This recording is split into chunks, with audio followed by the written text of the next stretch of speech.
There are forces of good and forces of evil at work in the world today.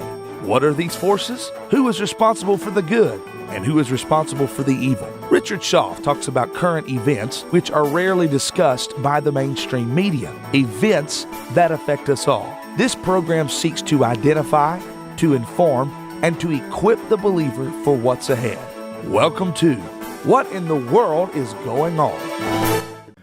This is What in the World is Going On. I am your host, Richard Shoff. The program sponsored by Lincoln Log Homes of Kannapolis. We are pro-Christian, pro-American, pro-life, pro-Second Amendment, and here only by the grace of God. Good listeners, I remember the hearings when Clarence Thomas was getting cleared to be our Supreme Court Justice. The degradation, the embarrassment, the humiliation of this godly man. I remember the Robert Bork confirmation hearings. I had the good fortune of meeting with Robert Bork a couple of times after that on a one-on-one basis and grew to know what a fine American Robert Bork was. And I certainly watched and was embarrassed by what I saw with what the judiciary of our Senate did last Thursday. And I asked myself, what is the reason behind this satanic opposition to Brett Kavanaugh? Well, bottom line, folks, I'm going to tell you if you haven't picked up on it, the Dems are trying to stall until after the midterms elections. They hope to win a majority in the Senate, and then they will block every nominee for every judgeship that Donald Trump puts up.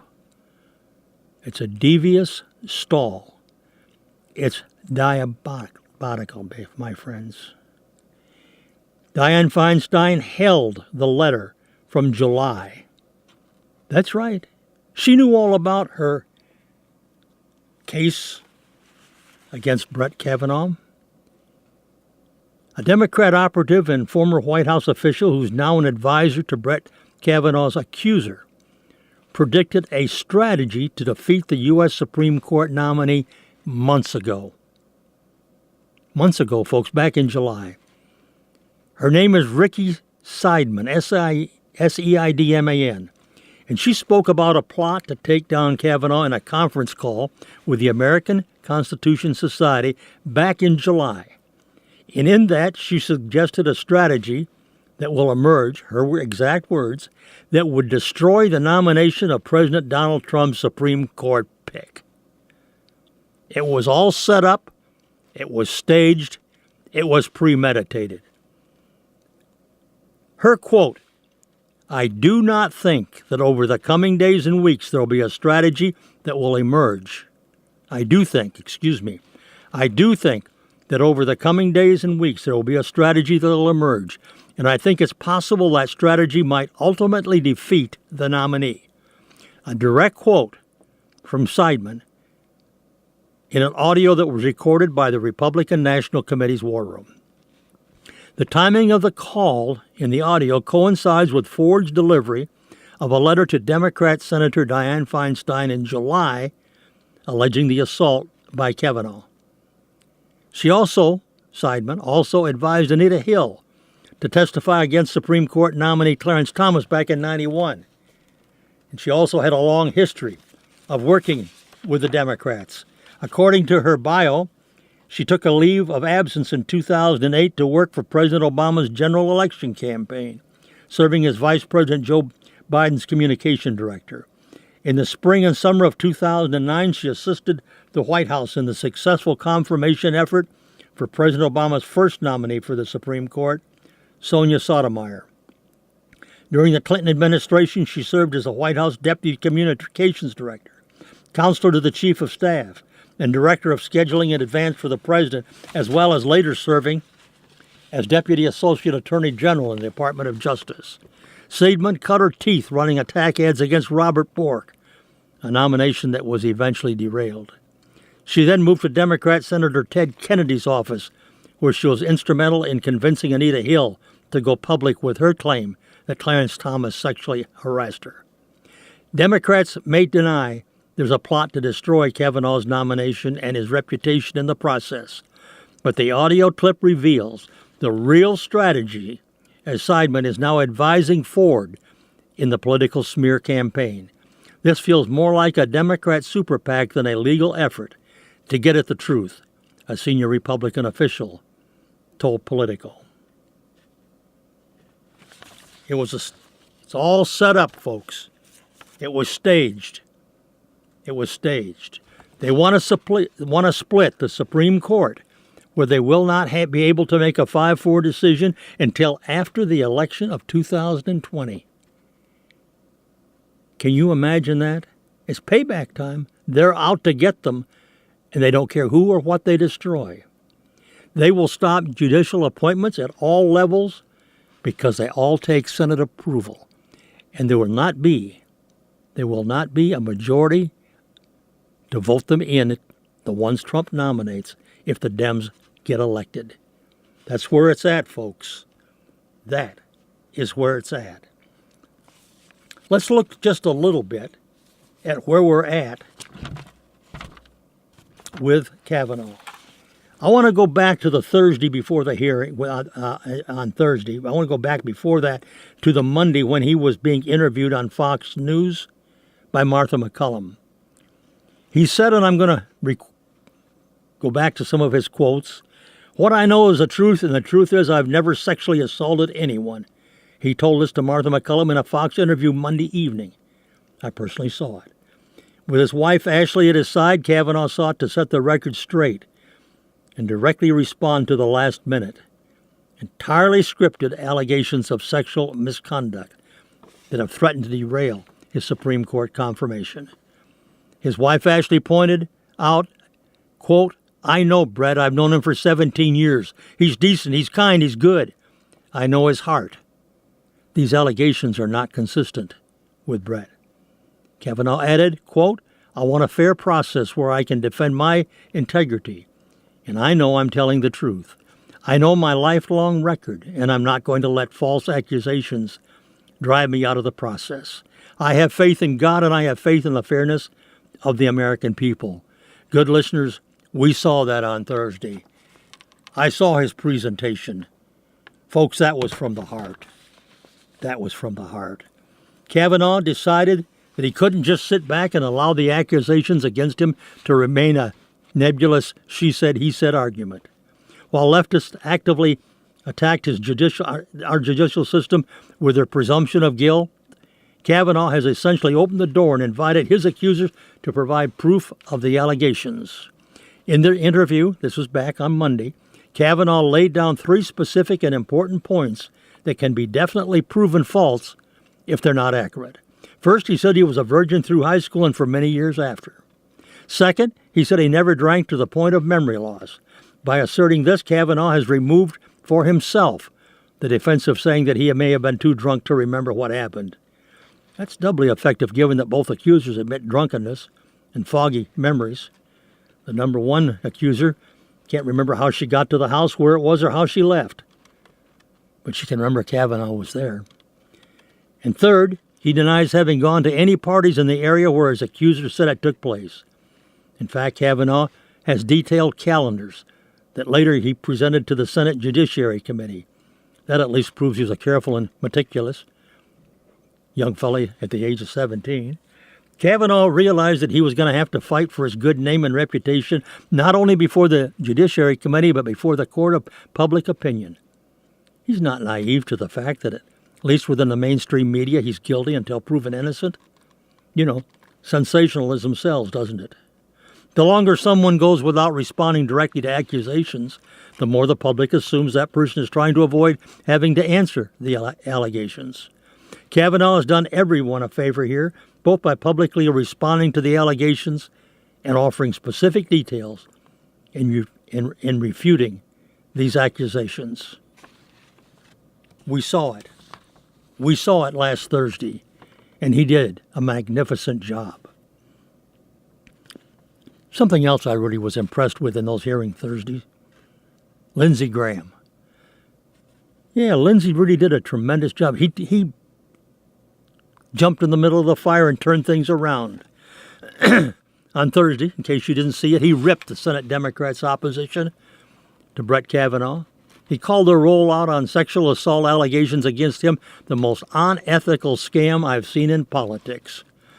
In a bitter attack launching after Senator Dick Durbin questioned Kavanaugh during the Senate Judiciary Committee hearing on Christine Ford's accusations against the High Court nominee, Graham denounced state Democrats for withholding the explosive allegations for weeks, just like we talked about, folks.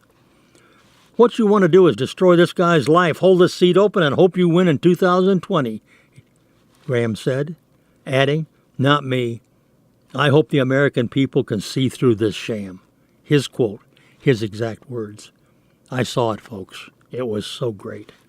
He darkly warned Senate Republicans, if you vote no on the confirmation, you're legitimizing the most despicable thing I have seen in my time in politics. I hope that the American people see through this charade, he said. Graham lamented to Kavanaugh that Ford is a, quote, as much a victim as you are. God, I hate to say it, because these have been my friends. A quote from Graham talking to Kavanaugh. He was referring to the fellow senators there. Again, what did he say? I hate to see this, because these have been my friends. Graham continued, and I'm quoting, "Let me tell you, when it comes to this, you're looking for a fair process. You came to the wrong town at the wrong time, my friend," end quote. And he also warned the repercussions of Kavanaugh's nominating process will haunt future hearings. "This is hell," he said, a direct quote. "This is going to destroy the ability of good people to come forward because of this crap," end quote from Senator Graham. Again, folks, in the past you've heard me criticize Graham. Well, I sure we're not going to criticize him on this. He did a magnificent job in standing up for what he believes to be the truth. Standing up for a Senate that seems to have lost all sense of direction. And then, folks, in the other thing that I was really impressed with during this whole thing was Senator Kennedy, where he closed. The final words that we have from Senator Kennedy. Let me share it with you. The final member of the Judiciary Committee, that was Thursday, to grill Supreme Court nominee Brett Kavanaugh, asked first, quote, "Do you believe in God?" And he asked if Kavanaugh would swear to God the sexual misconduct allegations against him are not true. Senator John Kennedy, Republican of Louisiana, got an affirmative reply to both questions. After a marathon hearing in which both Kavanaugh and his accuser, Christine Ford, testified about an allegation that Kavanaugh sexually assaulted Ford at a party more than 3 decades ago, Kennedy kept the focus tight. I'm quoting Kennedy now. "I'm sorry, Judge, for what you and your family have been through. And I'm sorry for what Dr. Ford and her family have been through. It could have been avoided," end quote. But then Kennedy asked abruptly, quote, addressing Kavanaugh, "Do you believe in God?"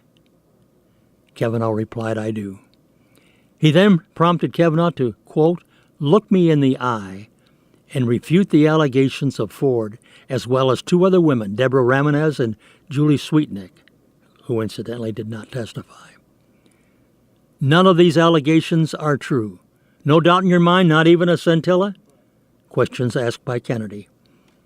Kavanaugh assured he was, quote, 100% certain none was true. Kennedy asked, quote, "You swear to God?" Kavanaugh replied, "I swear to God." The hearing was then adjourned. I just learned today that there's a church that Ashley, Brett Kavanaugh's wife, attended in her younger days. I believe it was in Abilene, Texas. And they have asked that people take Psalm 40, read it and pray this in addressing the situation that the Kavanaughs, particularly Ashley, is now facing, and that we do it across the country. I'm going to read Psalm 40. Let's share it together today.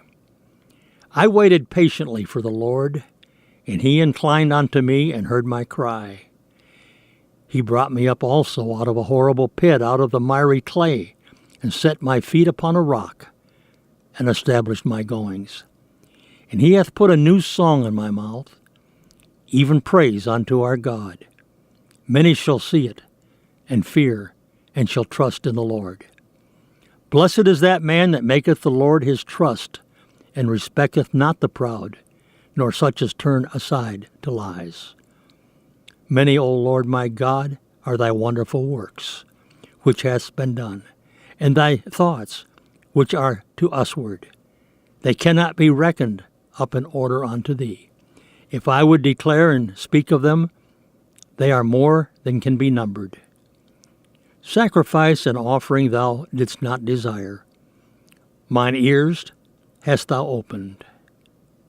Burnt offering and sin offering hast thou not required.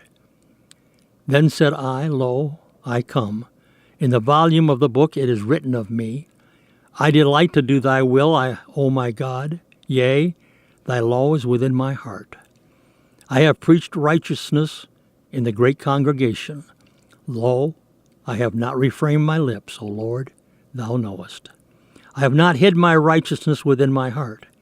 I have declared thy faithfulness and thy salvation. I have not concealed thy loving kindness and thy truth from the great congregation. Withhold not thou thy tender mercies from me, O Lord. Let thy loving kindness and thy truth continually preserve me. For innumerable evils have compassed me about. Mine iniquities have taken hold upon me, so that I may not be able to look up. They are more than the hairs of mine head, therefore my heart faileth me. Be pleased, O Lord, to deliver me. Make haste to help me. Let them be ashamed and confounded together that seek after my soul to destroy it. Let them be driven backward and put to shame that wish me evil. Let them be desolate for a reward of their shame that say unto me, Ah, ah. Let all those that seek thee rejoice and be glad in thee. Let such as love thy salvation may continually the Lord be magnified. But I am poor and needy, yet the Lord thinketh upon me. Thou art my help and my deliverer. Make no tarrying, O my God. I thought that most appropriate to share with you at this time.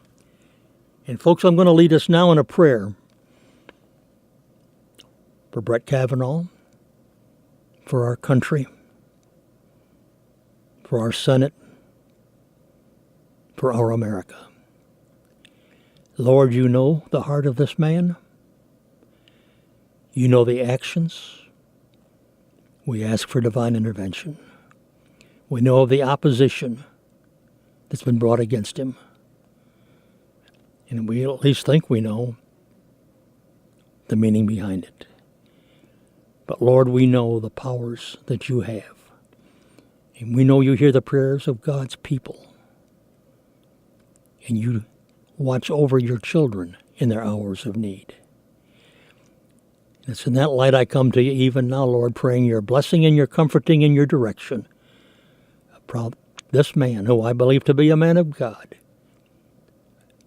stand with him, his wife, and those senators who have taken a stand for him in behalf of the cause of freedom in our country. In Jesus' name.